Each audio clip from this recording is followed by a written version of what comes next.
Hello friend, आज की हमारी कहानी है लिस्ट दहेज की। आइए शुरू करते हैं। देवर जी, आपने लेन देन की सारी बातें साफ साफ कर ली है न लड़के वालों से? राजेश्वरी देवी ने चाय का प्याला और ढोकले की प्लेट देवर सुरेश के सामने सेंटर टेबल पर रखते हुए पूछा। राजेश्वरी दो बेटियों निरुपमा और नीहू की विधवा माँ थी।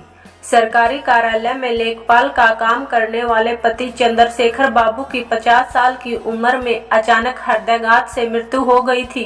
मुआवजे के बदले मिली नौकरी और बच्चों को संभालने की पूरी जिम्मेदारी तब से राजेश्वरी सफलतापूर्वक उठाती आई थी।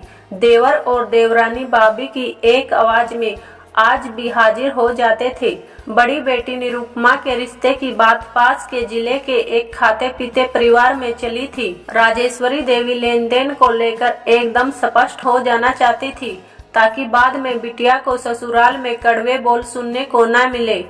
देवर सुरेश के जिम्मे था सारा भागदौड़ वाला काम। सुरेश अभी अभी निरुपमा के विवाह की तैयारियों के बारे में बातचीत कर लड़के वालों के घर से लौटा था। भाभी, आप बिल्कुल चिंता मत कीजिए, काफी सभ्य और संस्कारी परिवार है। उन्होंने बार बार कहा है कि उन्हें दहेज नहीं चाहिए। उनकी बस इतनी सी मांग है कि बारात में आने वाले मेहमानों की बेहतर से बेहतर खातिर हो। फिर भी देवर जी, एक बार सारी बातें साफ साफ हो जाए तो बेहतर होगा। आजकल लोग दहेज के लिए ना बोलकर भी लड़के वालों से बहुत सारी उम्मीदें मन में पाले रखते हैं। ये बात तो आपने 100% की सही कही भाभी। शुरुआत में साफ साफ नहीं बताते हैं और बाद में बहू को ताने मारते हैं। राजेश्वरी देवी का मन नहीं मान रहा था। उन्होंने तय किया कि वो खुद एक बार लड़के के माता पिता से मिलकर सारी बातें साफ साफ करेंगी, तभी उन्हें इत्मीनान होगा। अगले दिन देवर को लेकर वो बेटी के होने वाले ससुराल पहुंच गई थी। राजेश्वरी देवी ने अवसर पाते ही समधी और समधनजी के सामने लेन देन वाली बात छेड़ दी। भाई साहब, बेटी की माँ हूँ। निरुपमा के पापा होते तो मुझे किसी बात की कोई चिंता नहीं रहती, पर अभी तो दोहरी जिम्मेदारी है मुझ पर। राजेश्वरी देवी हाथ जोड़े आग्रह भरे अंदाज में अपने मन को खोल रही थी। राजेश्वरी जी, हमें आपकी चिंताओं का एहसास है। आप अपने मन में उभर रही सारी आशंकाएं हमें बता सकती हैं। समधी कमलनाथ ने माहौल को बेहद सहज बनाते हुए कहा। दरअसल निरुपमा के पापा हमेशा बोलते थे कि रिश्ता जोड़ते समय सारी बातें साफ साफ कर लेनी चाहिए ताकि बाद में किसी तरह का मनभेद ना हो। कितना सही कहते थे स्वर्गीय चंद्रशेखर बाबू। आप खुलकर बताइए हमें कि लेन देन को लेकर कैसी दुविधा है आपके मन में। जी बिल्कुल, अकेली होने के बावजूद मैंने दोनों बच्चों के लालन पालन और पढ़ाई लिखाई में कोई कमी नहीं होने दी। इनकी शिक्षा में अपनी हैसियत से ज्यादा खर्च किया है हमेशा। समधी, आपकी दी हुई परवरिश और संस्कार तो आपकी दोनों बच्चियों में साफ साफ नजर आते हैं। राजेश्वरी देवी, ये लिस्ट लेकर आई हूँ। विवाह में आरंभ से लेकर अंत तक मैं क्या क्या दे पाऊंगी सब इसमें लिख दिया है। मैंने सोचा बात आगे बढ़े इससे पहले आप इसे देख लें।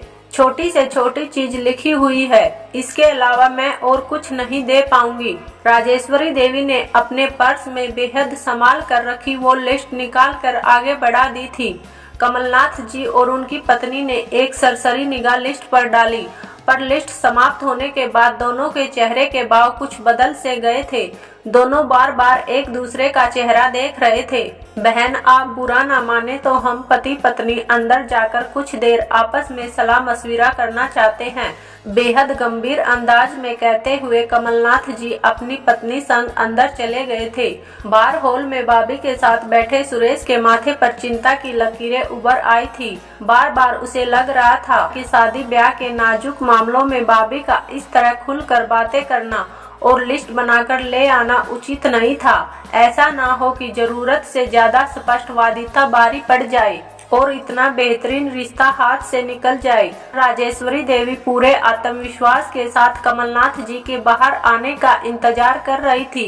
वे परिणाम की आशंका की बजाय इस बात से खुश थी कि उन्होंने सब कुछ स्पष्ट रूप से बोल दिया है। थोड़ी देर में कमलनाथ जी पत्नी संग बाहर आए। कुछ देर एकदम चुप्पी छाई रही। राजेश्वरी जी, जरूरी नहीं कि आप जो सूची बनाकर ले आई हैं वो ही हम स्वीकार कर ले। आखिर हमारी भी अपनी भावनाएं और उम्मीदें हैं। जी जरूर, आप बताइए मुझे, मेरी हैसियत में होगा तो पीछे नहीं हटूंगी। बहन, आपने जिस बारीकी से ये सूची बनाई है और जिस साफगोई से अपनी बातें कही हैं, उतनी ही बारीकी और साफगोई से अपने बच्चों को जीवन पथ का पाठ सिखाया होगा।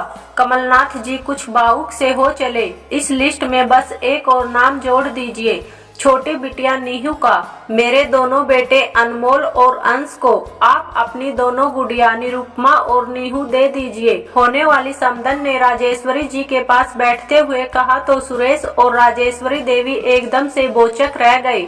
हमारे घर में किसी चीज की कमी नहीं है, बस आपकी पुत्रियों जैसी स्पष्टता के साथ बात करने वाली बहू मिल जाए तो हमारा परिवार मालामाल हो जाए। राजेश्वरी जी को पता था कि छोटा बेटा अंश तो अनमोल से भी ज्यादा स्मार्ट और तेज तर्रार है। वो कृतज्ञता के साथ हाथ जोड़े गीली आंखें लिए खड़ी हो गई तो समधन ने बढ़कर उन्हें गले लगा लिया। लिस्ट में एक बात और जोड़नी तो बाकी ही रह गई कि आप किसी प्रकार का तनाव नहीं लेंगी, न भागदौड़ करेंगी। मेरे दोनों बच्चे अनमोल और अंश दोनों तरफ की विवाह संबंधी जिम्मेदारियों को उठाएंगे। बस फिर क्या था, तनाव और आशंकाओं से भरा माहौल हंसी ठाकों से गूंज उठा था। अक्सर कुंडलियों से रिश्ते मिलाए जाते हैं, आज शायद पहली बार एक लिस्ट ने विवाह के रिश्तों को अटूट कर दिया था। धन्यवाद दोस्तों, अगर कहानी पसंद आई हो तो वीडियो को लाइक और चैनल को सब्सक्राइब जरूर करें। मिलते हैं फिर किसी और कहानी के साथ, तब तक धन्यवाद।